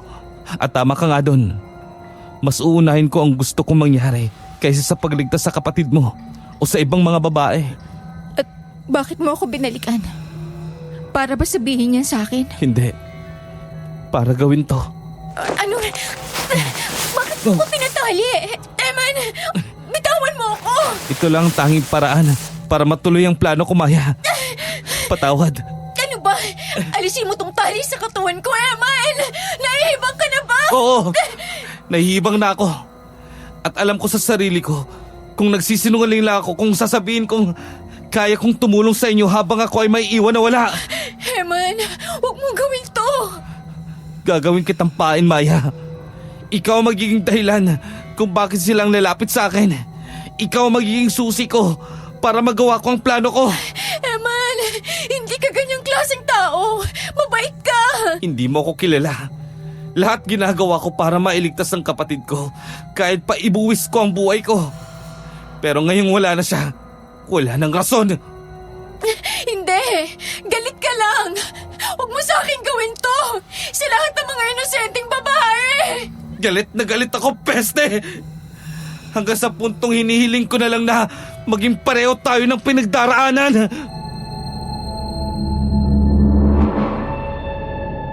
Mas lalo akong napaiyak sa sinabi niya. Hindi ko na maigalaw ang katawan ko. Masyado na akong nanghihina sa lahat ng nangyayari. Gusto kong lumaban pero hindi ko din maiwasang hindi maramdaman ang bigat na dinadala ni Eman ngayon. Napatungo ako at hindi na nagsalita. Hinayaan ko na lang siyang itali ako ng mas mahigpit at kuhain ang mga nakatagong patalim sa bulsa ko. Pero kahit ganito, hindi pa rin ako huminto sa paghahanap ng paraan para makatakas sa kanya.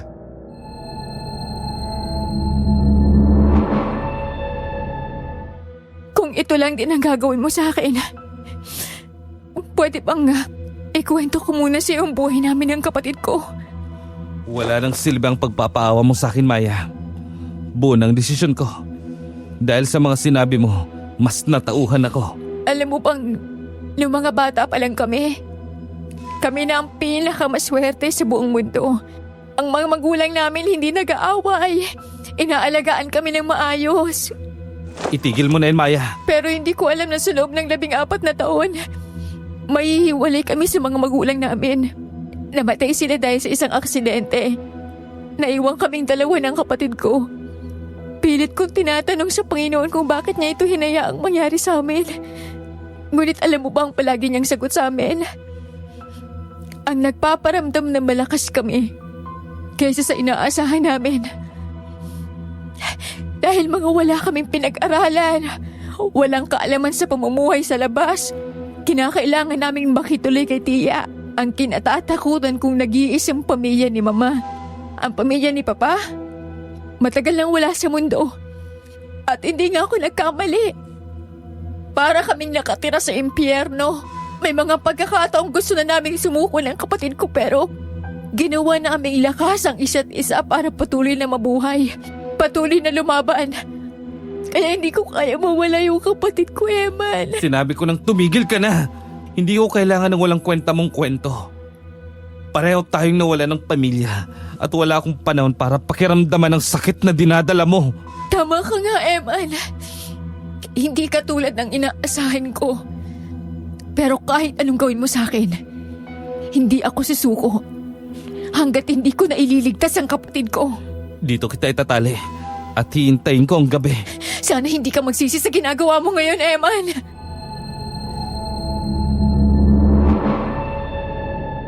Tumingin lang siya sa akin at hindi na nagsalita. Binuhat niya ako at tinali sa puno. Sinubukan kong lumaban pero walang silbi ang lakas ko. Napatingala na lang ako at taimtim na nanalangin. Pagkatapos niya akong itali, lumayo na siya sa akin at nakita kong may kakaiba siyang ginagawa. Pinalibutan niya ng dahon ang puno kung saan ako nakatali. Sinundan ko lang siya ng tingin. May nakita akong tinanggal niyang mga tuyong dahon at kinuha niya ang baril. Nagulat ako dahil meron pala siyang tinago sa lugar na ito. Nilibot ko ng tingin ang paligid at doon ko lang napansin na ito ang eksaktong lugar kung saan kami nahuli ni Obert kagabi. Tumingin lang sa akin si Eman Saka nilagay sa gilid ng kanyang short ang baril. Dumating ang hapon. Gutom ako at nag-aalala sa kapatid ko pero pinanghahawakan ko pa din ang paniniwalang buhay pa siya. Nang matapos na si Eman sa ginagawa niya, bigla siyang nawala at ilang minuto lang bigla siyang lumabas na may dalang patay na baboy ramo.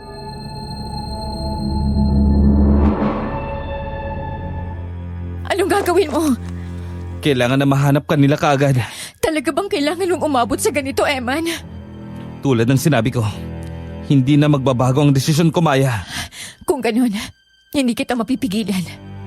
Hindi ko rin mababagong isip mo. Pwede ba akong tumulong sa plano mo? Ano bang ibig mong sabihin? Tutulong ako, Eman. Kung kailangan mo din naman ako bilang pain. Sa huli, pareho lang tayo ng gustong gawin. Ang magiganti. Hindi na. Kaya mo sila kaya lahat, Eman. Kung ibubuhis mo lang lahat ng buhay mo, hayaan mong mangyari yan na naaayon sa plano mo. Kung ganun, anong gusto mong itulong sa akin? Lahat ng pwede kong itulong. Kailangan mong siguraduhin lahat ng nasa plano ko ay mangyayari ngayon. Teka, ano yung naririnig kong paparating? Teka, nasan sa Eman? May naririnig din akong pagaspas ng pakpak. Diyos ko, mukhang alam ko kung sinong paparating. Si Obert! Sa wakas, nahanap din kita. Hindi ka na makakatakas sa akin. Papatayin na ba natin siya? Hindi maaari. Siya ang huling alay. Nasaan ang kapatid ko? Ang kapatid mo? Kung hindi ka tumakas, hindi mahihirapan ang kapatid mo ngayon. Anong ginawa mo sa kanya? Malalaman mo mamaya. Kung may ginawa kang masama sa kanya, hindi kita mapapatawad. Hindi ko kailangan yan. Kalagan mo na ito sa kanyang pagkakatali, Tony. Mukhang pati ang pinagkakatiwalaan mong lalaki. Sa huli, tatalikuran ka pa rin niya. Alam mo ba kung ano ang sinabi ko sa kanya nung palabas na ako? Na malaman niya kung nasaan ang katawan ng kapatid niya? Ay gagawin niya ito sa'yo? Plano ninyo ito lahat? Ang taga mo kasi! Pero alam mo ba, wala na ang mga labi ng kapatid ng lalaking yon. Dahil kailanman, wala kaming itinitira. Napakawalang hiya niyo talaga! Bitawan mo ako! Tumahimik ka! Ano ang naamoy ko, Tony?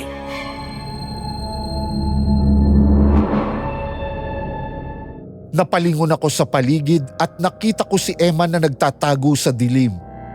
Ang mga dahon na nakapalibot sa akin kanina ay unti-unting umusok. Napatabo ng muka si Obert at lumayo din sa akin si Tony. Doon nila nalaman na nahulog din sila sa isang patibong. Hinanap ni Obert si Eman pero bago pa yun mangyari, lumabas sa pinagtataguan si Eman at walang pag-aalinlangang binaon ang napakahabang matulis na kahoy sa katawan ng kanang pakpak ni Obert.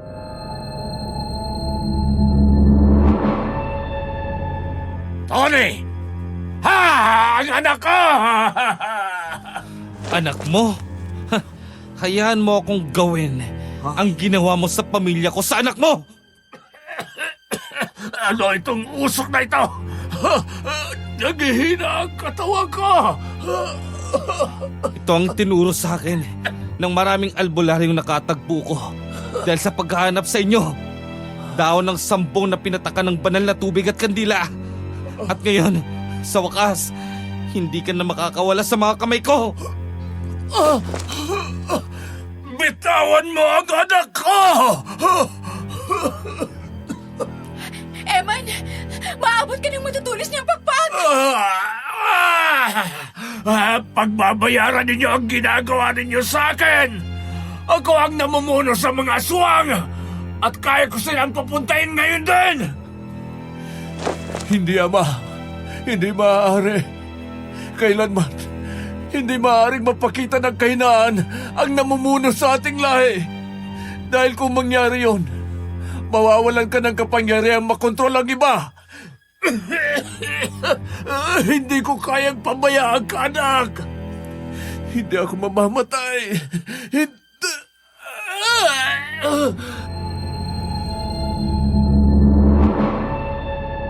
Nanlaki ang mata ko nang biglang tumayo si Tony kasabay ng paglayo ni Eman sa kanya.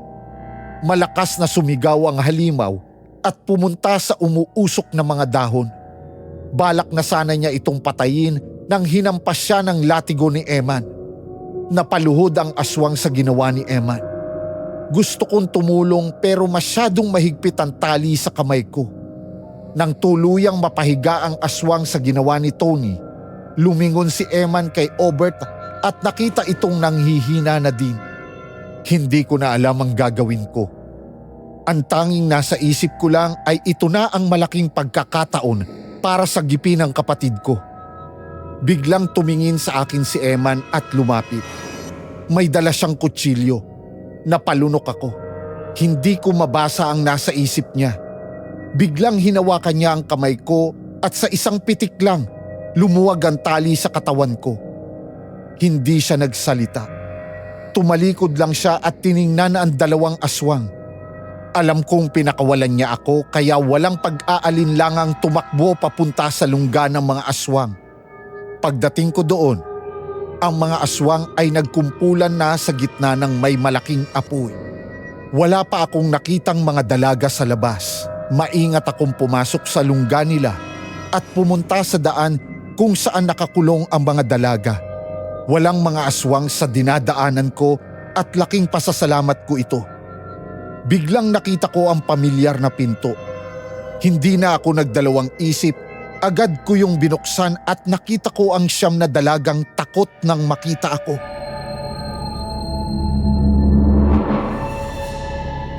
Ligtas na kayo! Lalabas na tayo! Dalian nyo! Nasaan ang kapatid ko? Si Pam! Teka, nakita mo ba si Pam? Hindi. Nasaan siya? Doon kayo dumaan sa daan yun. Huwag kayong ihinto hanggat hindi nyo nadadatan ng lugar na may maraming bahay. Pam! Pam! Nasaan ang kapatid ko? Saan nila? Sa wakas, naabutan din kita. Hindi ka papatay! Akala mo ba matatalo kami ng lalaking yon? Ngunit sinaksakan niya! Hindi kami ang nilalang na dapat ninyong malitin. Matagal naming binuo itong bago naming tahanan dito. At sisirain lang ng mga tulad ninyong mangmang na tao. Humanda kayo! Nasaan ang kapatid ko? Ang babaeng yon? Sa tingin mo ba, bakit kami nagkukumpulan na makalain namin sa labas? Hindi! Ang kapatid ko! Pam! Mangyayari ang kinakatakutan mo dahil sa pagsira mo sa aming ritual. Ngayon sana ang masaya kong araw. Ang araw na mas magiging malakas dahil ikakasal ako sa isang birhen. Pero anong ginawa mo? Sinira mo ang lahat! Bitawan mo ako! Ang kapatid ko! Huwag kang mag-alala. Dadalhin kita sa kanya! Bitawan mo ako! Tumahimik kang babae ka! Kung ayaw mong ikaw ang unang mamatay! Hindi ako natatakot sa'yo! Kahit anong gawin mo sa akin, lalabas kami ng buhay! Ang tapang mo din, ha? Napahiyaw ako sa sakit nang biglang pinisil ni Tony ang tagiliran ko at bumao ng matatalas nitong kuko. Napapikit ako sa sakit at unti-unting nanghina. Nasilayan ko ang saya sa mukha ni Tony. Tumigil na siya at dinilaan ang kamay niyang puno ng aking dugo. Mas naging pula ang mga mata nito. Ramdam ko ang panggigigil niya sa akin bago binuhat ako palabas. Napatingin ako sa bukas na pinto kung nasaan nakakulong ang mga babae. Alam kong nakatakas na sila at mapipigilan din namin ang ritual na ito. Napatingin ako sa labas at nanlaki ang mga mata ko nang makitang ang mga babaeng akala ko ay nakatakas na ay may mga lalaking aswang na nakahawak. Ang mga itsura ng mga ito ay nakakapangilabot at alam kong kung wala kaming gagawin, mamamatay kaming lahat dito. Hinanap ko si Eman pero hindi ko siya nakita. Wala din si Obert. Biglang nakita ko ang kapatid ko kaya mas nabuhayan ako. Ate! Ate! Anong nangyari sa'yo? Pam! tayong lahat. Ate! Ate, patawad. Dahil sa akin, nasasaktan ka. Shh! Wala kang kasalanan. Hindi tayo may sala. Hintayin mo lang. May tulong na darating. Ate, giliran mo, ate. Wala ito. Wala na kayong magagawang dalawa. Itong gabi na ito ang katapusan ninyo. Sa oras na dumating ang aming pinuno, lahat kami ay magiging malakas! Hindi yan mangyayari. Naniniwala akong matatalo ni Eman si Oper. Talaga? Alam mo, gusto kong subukan ang tapang mo. May isa kaming babaeng pwede mong kalabanin. Kung mapatay mo siya, maaari mong iligtas ang kapatid mo, pero hindi ka kasama! Kung yan ang natatanging paraan, iharap mo ang sinasabi mo. Ate, wag! Wala kang laban! Mga aswang sila! Huwag kang mag-alala, Pam. Kaya ko to. Hindi! Hindi mo kaya! Maraming beses mo na yan sinabi kahit na alam mo sa huli na dadapa ka!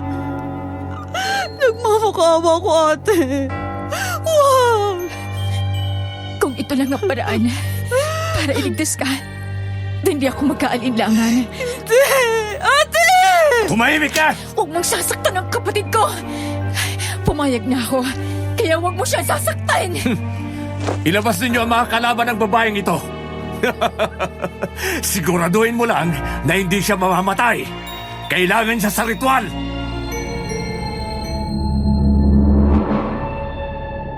Lumabas ang isang aswang na babaeng may malaking katawan. Ang kanyang mga mata ay kulay pula at naaagnas ang kanyang kalahating katawan. Inayos ko ang aking pagtayo. Alam ko sa sarili kong wala akong laban sa aswang na ito, lalo na't sugatan ako. Ngunit ito lang ang tanging paraan.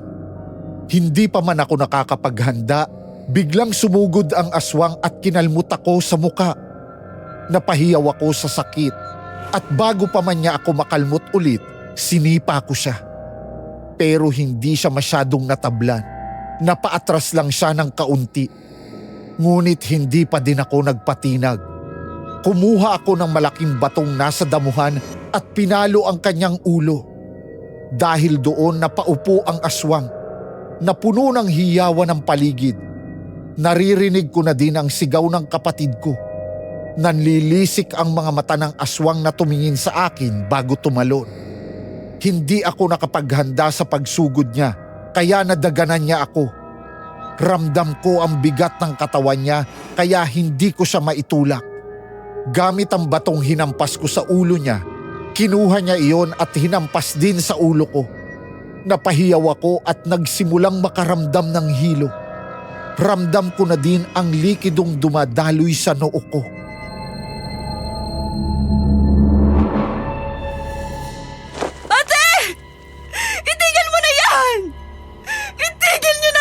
Hawakan niyo siya! Hindi pa tapos ang palabas! Nagmamakaawa ako! Itigil niyo na ang sinasagawa niyong ritual! Eman, sa wakas, dumating ka din. Ano? Hindi ka papatay? Hindi ako basta-basta mamamatay. Ngunit ang pinuno ninyo, mukhang nag-aagaw buhay na. Ama! Hawak na mga kamay ninyo ang inyong pinuno, ang tinitingala nyo. Hindi! Hindi maaari! Ano na lang mangyayari sa inyo, ha, Tony? Ama, paano kang natalo? Ha? May tama ka ng 2 bala ng baril sa katawan. Anak, mawawala na ng kontrol ang mga pinamumunuan ko. Mas mabuting umalis ka na. Hindi maaari. Alam kong malakas ka. Patawad, anak.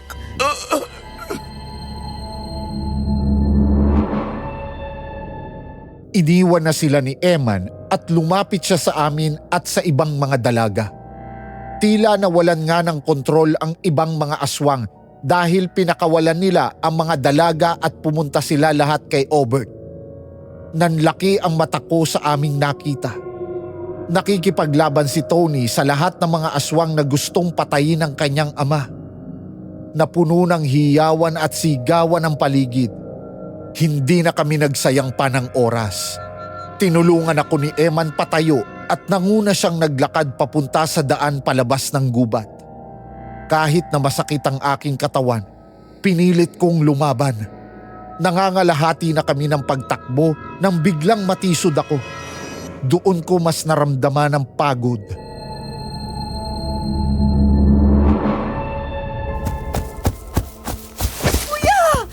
Ang kapatid ko! Maya, mauna na kayo. Sundan niyo lang ilaw na yan. Maya, naririnig mo ba kami? Eman, salamat sa pagliligtas sa kapatid ko. Mamaya mo na ako pasalamatan. Kailangan na nating makalabas dito. Hindi ko alam kung kaya ko pa. Kaya mo pa, ate! Malakas ka! Ikaw ang pinakamatapang! Huwag mo akong iwan!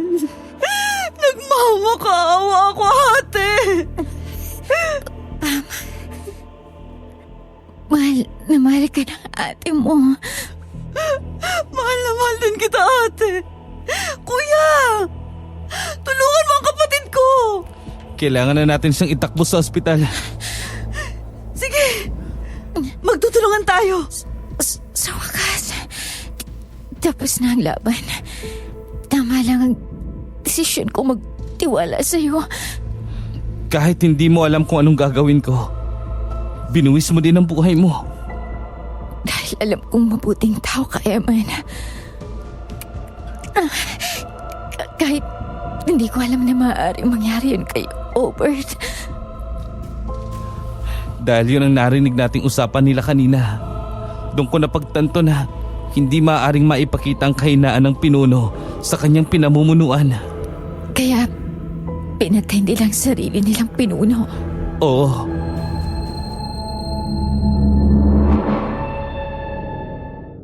Pagkasabi niya noon, unti-unting lumiwanag ang paligid.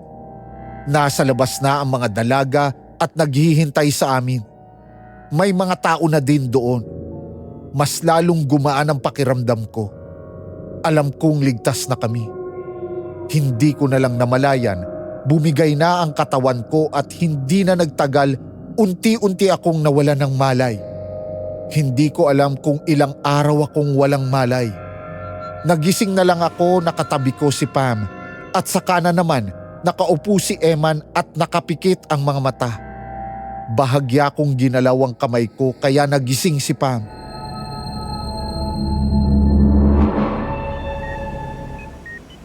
Ate? Kuya Eman! Gising na si ate! Maya, salamat sa Diyos. Ate, pinag-alala mo kami dun ah. Akala ko hindi ka na magigising. Yun ang sinabi ng doktor sa amin eh. Wala na silang magagawa kundi hintayin kang magising. Kumusta ka? Ate, ikaw ang bugbog sarado tapos akong kakamustahin mo? Mas naiiyak ako sa iyo eh. Ayos na ako. Mahina lang talagang katawan ko. Ow! Oh, may sugat ka pa sa katawan. Huwag ka lang munang masyadong magalaw ate. Ang kulit naman eh. Wala ba kaming kailangang itulong sa iyo, Maya? Okay na ako. Sa ikalawang pagkakataon, nagpapasalamat ako sa ginawa mo, Eman. Ako ang dapat na magpasalamat sa iyo. Naramdaman ko ang ganang dibdib ko dahil sa mga sinabi mo sa akin. Pasensya na rin sa nangyari sa kapatid mo. Salamat. Nakita ko ang kanyang mga gamit doon noong nakarang araw. Bumalik ka doon? Oo. Pero lumipat na ang mga aswang. Iniwan nila lahat ng tinayo nila doon. At doon ko nakita ang damit at iba pang naiwang gamit ng aking kapatid. Lahat ng mga babaeng pinapatay nila, tinatago nila ang mga damit na naiiwan nito. Ayos ka na ba? Hindi madali isiping huli ko na pala nun masisilayan ng kapatid ko. Pero sinusubukan ko. Sisimulan ko sa pag-aaral na maging isang albularyo. Mukhang ito ang bago kong layunin sa buhay. Ikayo, anong sunod yung gagawin? Ate, nalaman ko pala na nakalabas na din ng hospital si Tita Paula kaninang umaga. Ganun ba? Doon pa rin kayo tutuloy?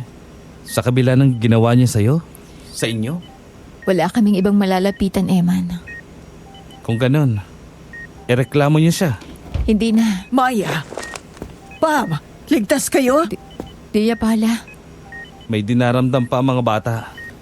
Mga pamangkin ko, humingi ako ng tawad sa lahat ng ginawa ko.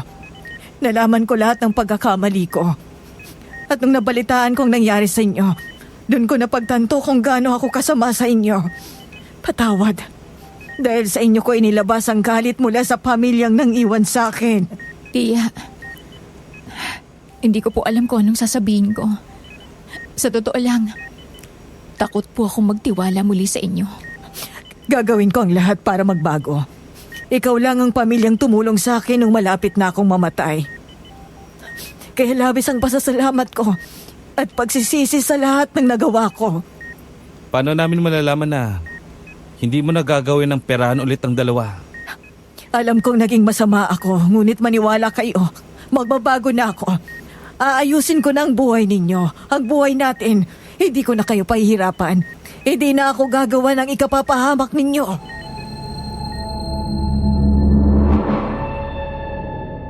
Hindi ako nakapagsalita. Sa totoo lang, hindi pa din ako makapaniwala na sinasabi sa akin ito lahat ni Tia. Tumingin ako kay Pam. Alam naman naming magbago man siya o hindi, sa kanya pa din kami babalik. Hindi kami nagbigay ng sagot dahil hindi pa ako magaling. Kailangan ko manatili sa ospital ng ilan pang mga araw at sa loob ng mga araw na yon, doon ko nakita kung paano magbago ang pag-aalaga sa amin ni Tia. Palagi na siyang nagluluto at pinapakain kami. Kahit wala si Eman sa kwarto, hindi nagbabago ang pag-aaruga niya sa amin. Doon nagsimulang uminit ang puso namin ni Pam sa kanya.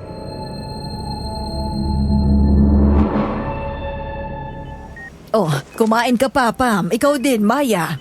Salamat po, Tia. Ay nako, sige na. Kumain lang kayo. Ikaw, Maya. Kumusta ang sugat mo? Kailangan ba ulit nating tawagin ng nurse? Ayos na po, Tia. Hindi na masakit. Sige. Sabihin mo lang sa akin, ha? Tia, mawalang galang na po. Pero bakit? Anong bakit? Bakit mo sa amin to ginagawa pagkatapos ng ilang taong pagpapahirap mo sa amin? Ay, gusto kong magbago, Maya. Nang masugatan ako ng aswang, akala ko'y mamamatay na ako. Pero nang makita kita, bigla kong naramdaman ang kakaibang pakiramdam. Gusto ko kayong tulungan. Gusto ko kayong iligtas. Ang bagay na hindi ko nagawa sa sarili kong pamilya. At nang bagising na ako, nabalitaan kong nawala kayo. Labis akong nagsisisi. Akala ko'y huli na naman ako. At nang lumabas ako, hinanap ko kaagad kayo. Doon ko nalaman na nandito kayo sa ospital. Sa totoo lang po, hindi po talaga kami makapaniwala. Masyadong mabilis ang lahat ng pangyayari. Huwag kang mag-alala, Iha. Hindi ko kayo minamadali na tanggapin ulit ako. Gagawin ko ang lahat para ipadama sa inyo ang pagbabago ko. Salamat, Tia. At para sa kaligtasan natin, kumuha ako ng katulong. Katulong? Oo. At alam kong magugustuhan ninyo kung sino. Sino po? Oh, mukhang nandito na siya. Teka, Eman? Tama si Manang Paula. Ako na maging katulong niyo.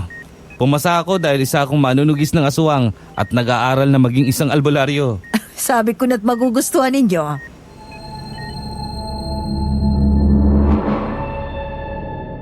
Hindi ko mapigilang matawa habang nakatingin sa kanila. Bigla kong naalala ang mga magulang namin ng kapatid ko.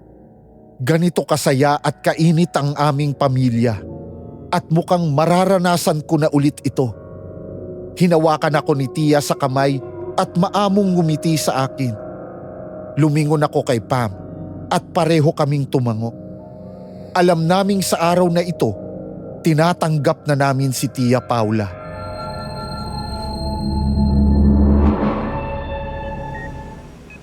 Kung ganun ang katulong na mag-iigib ng tubig? Oo naman, kahit madaling araw pa. Wag, masyado ng delikado kapag gabi. Eh, ang maglalaba, Pam, tayo pa din. Tutulong tayo. Iisa lang si Eman. Uy, kaya ko yan. Huwag ka mag-alala. Katulong nga ako, di ba? Eh, masyado naman kapag lahat sa'yo'y naasa. Sa ngayon, kailangan mo munang magpahinga, Maya. Huwag mo munang isipin ang mga gawaing bahay, ah. paniguradong pag-uwi natin, hindi yan susundin ni ate. Oo nga pala, may ibibigay ako sa iyo, Pam. Ano po to, tiya? Maligayang kaarawan. Alam niyo po ang kaarawan ko? Ay, syempre naman, araw ng Pasko. Maraming salamat, tiya.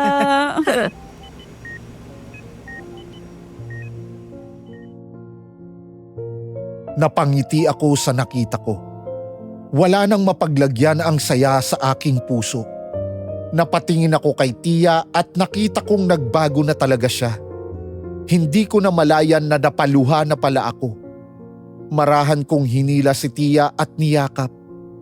Hindi nagtagal. Naramdaman ko din ang yakap ni Pam. Alam kong marami pa kaming pagdadaanan, pero nagpapasalamat akong pinaramdam ulit sa akin ito ng Panginoon. At dito nagtatapos ang aking kwento. Sana'y nagustuhan ninyo. Sa kwento kong ito, malalaman ninyong kahit ang pinakamalupit na tao ay kayang magbago. Alam kong nakakaranas tayo ng pangyayari na parang inipit tayo hanggang sa wala na tayong ibang paraan kundi sakta ng ibang tao. Ngunit gusto ko sanang sabihin sa inyo, kahit man may mali tayong nagawa sa ating kapwa, hindi pa huli ang lahat para humingi ng tawad. Muli, ako si Maya. Nagpapaalam.